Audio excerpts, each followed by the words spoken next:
स्वागत करता हूं आपका अपने YouTube channel try exam study में। तो रेलवे ग्रुप डी 2022 18 अगस्त फर्स्ट शिफ्ट के सभी प्रश्न लेकर आए हैं जीके जीएस के, जो कि आपके परीक्षा में पूछे जाने की संभावना है। तो क्वेश्चन यहाँ से रिपीट हो सकते हैं और हमारी टीम सेंटर तक पहुँचती है, वहाँ से क्वेश्चन लेकर आती है। तो आप अपनी तैयारी करके जाइएगा, यहाँ से क्वेश्चन पूछे जाने की संभावना है। तो वीडियो को स्टार्ट करते हैं। एक अश्वशक्ति किसके बराबर होता है? तो ये आज का क्वेश्चन पूछा गया है फर्स्ट शिफ्ट में कि एक अश्वशक्ति किसके बराबर होता है। तो सही उत्तर है 746 वाट के बराबर होता है। तो ये क्वेश्चन आपके लिए इम्पोर्टेंट है, तो आप यहाँ से तैयारी करके जाइएगा। शक्ति की एक और इकाई को हर्ट्ज पावर यानी कि हॉर्स पावर एचपी कहा जाता है, जो कि 746 वाट के बराबर होती है। तो शक्ति की एक और इकाई है जिसे हॉर्स पावर यानी कि एचपी कहा जाता है, और इसका अर्थ यह है कि एक अश्वशक्ति लगभग 0.75 किलोवाट यानी कि 0.75 किलोवाट के बराबर होती है। तो ये क्वेश्चन आज पूछा गया है, तो ये आने की यहाँ से क्वेश्चन की संभावना है। तो मैंग्रोव वन भारत में कहाँ पाए जाते हैं? ये भी आज का क्वेश्चन पूछा गया है, क्योंकि हमारी टीम लगातार आपके लिए मेहनत कर रही है। तो हमारे चैनल के लिए सब्सक्राइब कीजिएगा डेली शिफ्ट के क्वेश्चन पाने के लिए। तो मैंग्रोव वन भारत में कहाँ कहाँ पाए जाते हैं? तो पश्चिम बंगाल में पाए जाते हैं। तो इसका सही जवाब है पश्चिम बंगाल। तो इसमें इम्पोर्टेंट फैक्ट देख लेते हैं, क्योंकि यहाँ से क्वेश्चन बना था कल के लिए, यहाँ से भी बनने की, इसके बारे में बनने की उम्मीद है। भारत में लगभग 4482 वर्ग किलोमीटर क्षेत्र मैंग्रोव वन के अंतर्गत आता है, जिसमें 59% पूर्व तट यानी कि बंगाल की खाड़ी, 23% पश्चिमी तट अरब सागर तथा 18% अंडमान और निकोबार द्वीप समूह में पाया जाता है। तो क्वेश्चन नेक्स्ट देख लेते हैं। आज का क्वेश्चन ये भी पूछा गया था कि पंचायती राज व्यवस्था का संविधान संशोधन कब किया गया था? तो पंचायती राज व्यवस्था का संविधान संशोधन कब किया गया था? तो इसका सही उत्तर है 24 अप्रैल 1993 में। तो इसके बारे में इम्पोर्टेंट फैक्ट देख लेते हैं, जो कि यहाँ से क्वेश्चन बनने की उम्मीद है आपकी परीक्षा में। ये क्वेश्चन आज पूछा गया है, तो इसके बारे में भी कुछ पूछा जा सकता है। तो 24 अप्रैल 1993 भारत में पंचायती राज के क्षेत्र में एक महत्वपूर्ण पड़ाव था, क्योंकि इसी दिन संविधान का 73वां संविधान संशोधन अधिनियम 1992 के माध्यम से पंचायती राज संस्थाओं को संवैधानिक दर्जा प्राप्त हुआ, और इस तरह महात्मा गांधी के ग्राम स्वराज के स्वप्न को वास्तविकता में बदलने की दिशा में कदम बढ़ाया गया था। डोवे राइनर का त्रिक नियम क्या है? तो ये भी आज क्वेश्चन पूछा गया है। तो आप यहाँ से इसके बारे में इम्पोर्टेंट फैक्ट देख लीजिएगा, जो कि यहाँ से क्वेश्चन बनने की उम्मीद है। तो आवर्त सारणी के इतिहास में जर्मन वैज्ञानिक डोवर राइनर ने 1817 में 3 तत्वों को त्रिक बनाया, जिन्हें परमाणु द्रव्यमान के आरोही क्रम में रखने पर बीच वाले तत्व का परमाणु द्रव्यमान अन्य 2 तत्वों के परमाणु द्रव्यमान का लगभग औसत होता है। तो इस नियम को डोवर राइनर का त्रिक नियम कहते हैं। उदाहरण जैसे लिथियम एक पर है, सोडियम Na एवं पोटेशियम K और कैल्शियम Ca से प्रदर्शित करते हैं, और स्ट्रांसियम Sr से और बेरियम Ba से, क्लोरीन Cl से, ब्रोमीन Br से और आयोडीन I से। तो इसके बारे में इम्पोर्टेंट फैक्ट है, जो कि परीक्षा में आपका पूछा जा सकता है, और आवर्त सारणी से भी पूछे जा सकते हैं। तो आप आवर्त सारणी देख के जाइएगा। यहाँ से कल परीक्षा 17 तारीख के लिए पूछा गया था कि आवर्त सारणी का, आधुनिक आवर्त सारणी का पितामह किसे कहा जाता है? तो ये भी क्वेश्चन आपके लिए इम्पोर्टेंट है, तो आप याद करके जाइएगा। तो आवर्त सारणी का जो पितामह है वो मेंडलीफ के लिए कहा जाता है। तो ऐसे ही क्वेश्चन आने की उम्मीद है। तो पीरियोडिक टेबल आप याद करके जाइएगा, तो यहाँ से क्वेश्चन बन सकता है।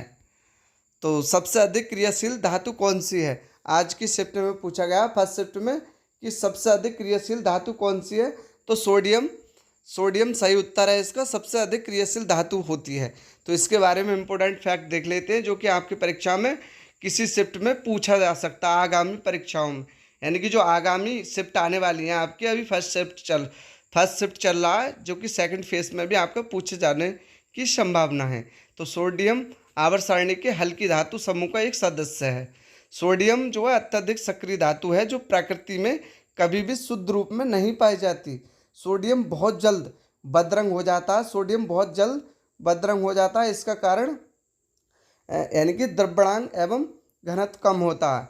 तो अतः इसे सुरक्षित रखने के लिए खनिज तेल या केरोसिन में रखा जाता है।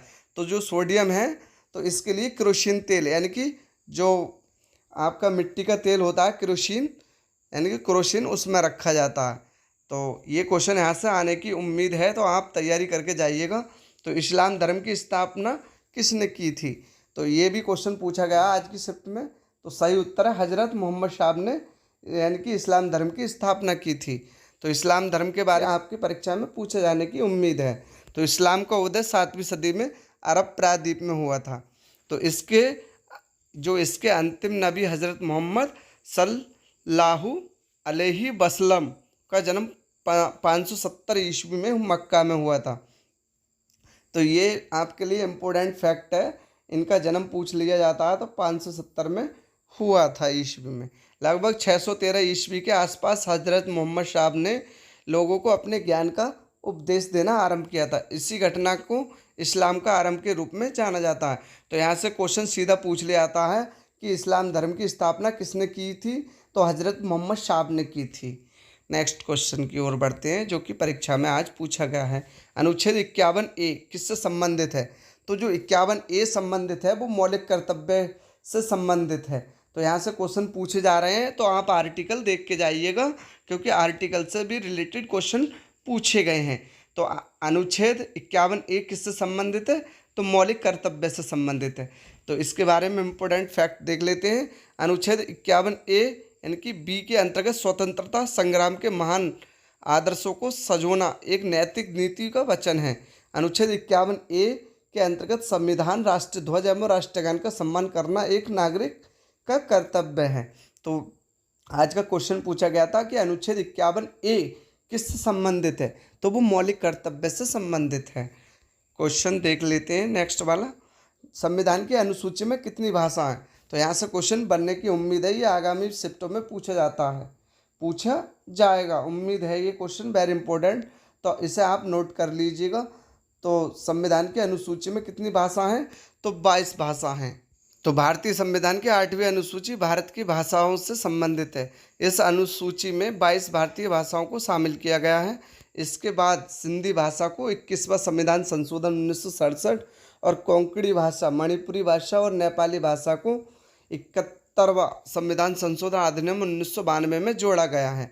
तो आज का जो क्वेश्चन पूछा गया था वो संविधान की अनुसूची यानी कि अनुसूची में कितनी भाषा हैं? तो 22 भाषाएं हैं। सही उत्तर है इसका 22 भाषाएं। तो पोंगल त्योहार में किसकी पूजा की जाती है? आज का ये क्वेश्चन पूछा गया था कि पोंगल त्योहार इसमें किसकी पूजा की जाती है? तो सही उत्तर है सूर्य की पूजा की जाती है। तो इसके बारे में, पोंगल त्योहार के बारे में कुछ महत्वपूर्ण पॉइंट देख लेते हैं। सूर्य को पोंगल त्योहार का प्रमुख देवता माना जाता है और तमिल साहित्य में भी सूर्य को यशोगान उपलब्ध है। गोवर्धन व पोंगल में पशुधन व घर के हर जानवर को स्नान कराया जाता है। और पोंगल तमिल हिंदुओं का एक प्रमुख त्यौहार है। ये प्रतिवर्ष 14 और 15 जनवरी को मनाया जाता है। इसे तमिलनाडु में मनाया जाता है। तो यहाँ से ये क्वेश्चन पूछा जा सकता है कि पोंगल जो त्यौहार है वो किस राज्य में मनाया जाता है? तो सही उत्तर है तमिलनाडु में। आगामी शिफ्टों में इस टाइप से भी क्वेश्चन पूछा जा सकता है, तो आप याद कर लीजिएगा। भारत में मुख्य न्यायाधीशों की संख्या कितनी? ये पहले ही शिफ्टों में भी आया था जब 2018 में आपकी परीक्षाएं हो रही थी, और NTPC की भी जो परीक्षा 2021 में संपन्न हुई थी उसमें भी ये क्वेश्चन पूछा गया था, जो कि अब आपका 18 तारीख की फर्स्ट शिफ्ट यानी कि 2022 में जो परीक्षा आज हुई है उसमें भी ये क्वेश्चन पूछा गया है, और आगामी शिफ्टों में भी ये क्वेश्चन पूछा जा सकता है। तो आप याद कर लीजिएगा। भारत में मुख्य न्यायाधीशों की संख्या कितनी है? तो 34 है।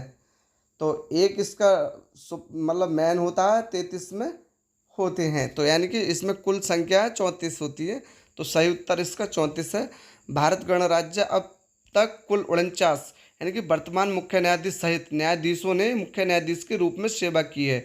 तो न्यायमूर्ति श्री HJ कानिया भारत के पहले मुख्य न्यायाधीश थे। तो क्वेश्चन यहाँ से बन सकता है कि जो भारत के पहले न्यायमूर्ति यानी मुख्य न्यायाधीश थे वो कौन थे, तो एच.जे. कानिया थे यानी कि, तथा वर्तमान मुख्य न्यायाधीश न्यायमूर्ति श्री उदय उमेश ललित हैं। तो आप याद कर लीजिएगा, अगर वर्तमान में पूछा जाता है तो न्यायमूर्ति उदय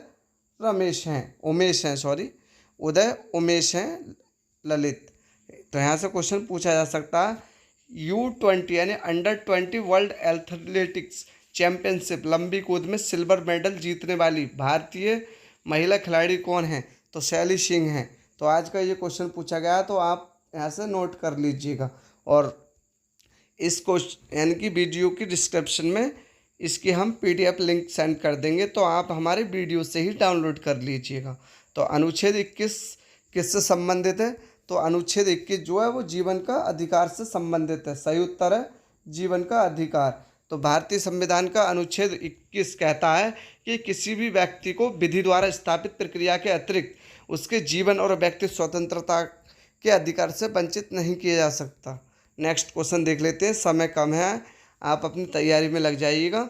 वन क्षेत्र में वृद्धि के मामले में भारत का विश्व में स्थान है, तो विश्व में तीसरा स्थान है।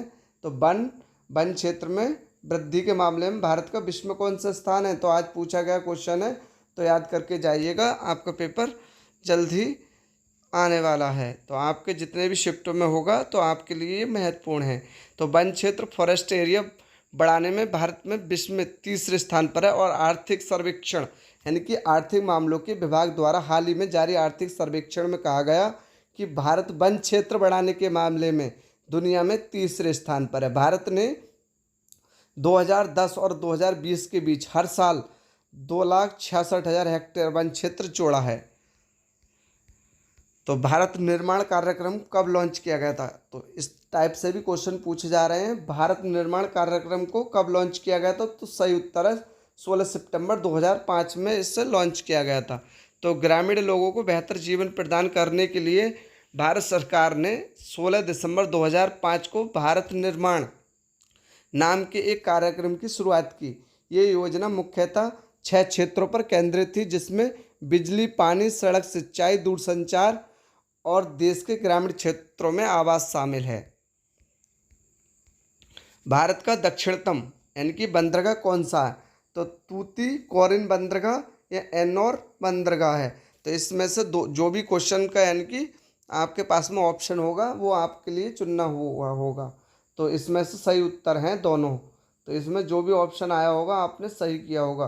तो मतलब आप देख सकते हैं चेक करके आपका कौन सा क्वेश्चन सही है जिसका आज पेपर हुआ था। और आगामी परीक्षा में ये क्वेश्चन पूछा जा सकता है, तो आप भी याद करके जाइएगा। तो सही उत्तर है तूतीकोरिन बंदरगाह या एन्नोर बंदरगाह।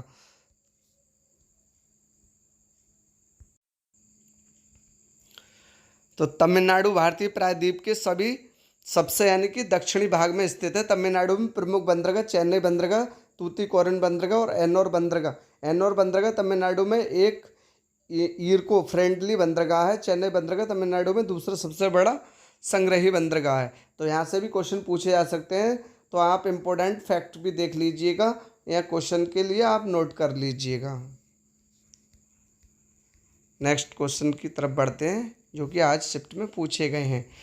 प्रकाश संश्लेषण में पौधे श्वसन कैसे करते हैं, तो सही उत्तर है पौधे पत्तियों के रंध्रों द्वारा वायु से ऑक्सीकरण यानी कि जो ऑक्सीजन होता है ग्रहण कर श्वसन करते हैं। तो यहाँ से ये क्वेश्चन पूछा गया है। तो पौधे पत्तियों के रंध्रों द्वारा वायु से ऑक्सीजन ग्रहण कर श्वसन करते हैं। तो पौधे पत्तियों के रंध्रों द्वारा वायु से ऑक्सीकरण यानी कि ऑक्सीजन ग्रहण कर श्वसन करते हैं। पौधे कार्बन डाइऑक्साइड का उपयोग केवल भोजन बनाते समय करते हैं। इस प्रकार यानी कि इस प्रक्रम में ऑक्सीजन उत्पन्न होती है। श्वसन क्रिया दिन रात चलती है, जबकि भोजन बनाने की प्रक्रिया केवल सूर्य के प्रकाश की उपस्थिति में दिन के समय होती है। तो ये क्वेश्चन पूछा गया था जीडीपी 2021 और 2022 में किसने निर्धारित किया है। जो हमारी टीम के द्वारा ये क्वेश्चन प्राप्त हुआ है, तो इसमें 2021 और 22 यानी कि बच्चे कंफ्यूज हो गए थे, इस कारण 2021 और 22 को निर्धारित नहीं कर पाए थे। यानी कि डायरेक्टली क्वेश्चन जीडीपी यानी कि किसने निर्धारित की है तो नहीं बता पाए। तो आप जो है 2020 से लेके और 21 और 22 तक का किसने निर्धारित किए, गूगल से सर्च करके आप क्वेश्चन के लिए नोट कर सकते हैं जो आगामी शिफ्ट में पूछा जा सकता है। तो आज की शिफ्ट बिल्कुल कंप्लीट हुई है और हम इसकी पीडीएफ वीडियो के डिस्क्रिप्शन में दे देंगे, तो आप यहाँ से डाउनलोड कर सकते हैं। अगर आपके लिए वीडियो अच्छी लगी तो वीडियो को लाइक कीजिएगा और हमारे चैनल के सब्सक्राइब कीजिएगा ऐसे ही सब शिफ्टों के क्वेश्चन पाने के लिए। तो thanks for watching my videos.